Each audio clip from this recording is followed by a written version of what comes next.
بسم الله الرحمن الرحيم. السلام عليكم ورحمة الله وبركاته.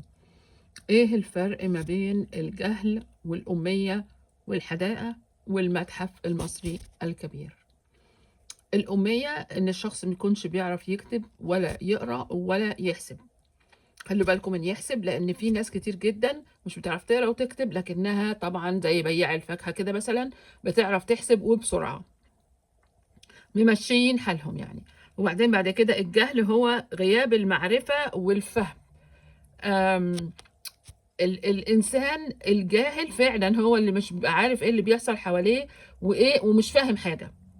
وهو ده فعلا اللي بيفتح بقه بيقول كلام جهل فعلا. وبعدين بعد كده الحداقة ان الشخص اللي يكون بيجمع دول كلهم مع بعض ويسترزق من اي حاجة يعني حلال يعرف يعملها، ويفضل يشتغل زي ما هو يقدر على قد الشغل. وبعدين بعد كده نوصل للفراعنة ان هو دول ما كانش فيه على ايامهم مدارس زي ما هي دلوقتي، ولكن كل واحد كان بيتعلم صنعة تحت ايد واحد محترف، وفي الاخر طلعوا لنا الانتاج دوت.